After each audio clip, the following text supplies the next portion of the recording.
A little over a month since the Huskies have been at the Herb Brooks National Hockey Center. They welcome in the UMD Bulldogs. An in-state rivalry does not go the Huskies' way. Bulldogs get off to a hot start down at the Brooks Center. Highlights from this game. In the first period, Alex Iafallo brings the puck in deep, and he's going to find Adam Johnson on the tip-in. Johnson's 5th goal of the season. Bulldogs with a 1-0 lead over St. Cloud State. Later in the first period, a delayed penalty call, and Duluth doesn't even need it. Tony Cameronese finds a cutting Brendan Kotick, who nets his 2nd goal of the season, the 2nd goal of the night for Duluth. Bulldogs up 2-0. Still in the first period, Bulldogs still on offense. Carson Coleman cuts through the defense, and the Bulldogs have a 3-0 lead heading into the first intermission. The first time the Huskies have been trailing by 3 goals since December 5th versus University of Nebraska-Omaha.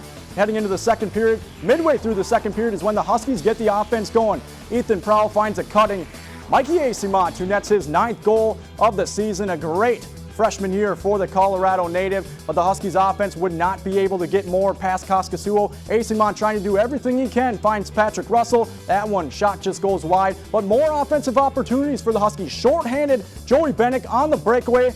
Kaskasuo with one of his 44 saves on the night. Huskies trailing heading into the third period. They're 1-6 heading into the third period when they're trailing. That record is going to be 1-7 because Kaskasuo is going to shut down more St. Cloud State shots. Like I said, 44 saves for the Finn, and this one is not going to get saved by anybody. Carson Coleman with his 2nd goal of the night. Duluth's 4th, and they go on to defeat the Huskies 4-1 down at the Herb Brooks National Hockey Center. Shots on goal in favor of St. Cloud State, 45-35, but they weren't able to get too many of those 45 shots to go in. The power play 0 for 2, a little bit surprising for St. Cloud State from that stat line, and the faceoffs won in favor of the Huskies at 33-22. Our world was off its axis just a bit, and when it's off its axis, you know, your passings are not quite right. Your shooting angles just aren't right, and you know you're not.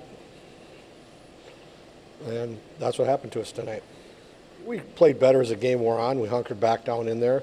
But now you're chasing your tail, and then they're playing with a 3-0 lead. They're being very cautious. They're throwing things off the glass. They're playing smart. They're keeping guys back.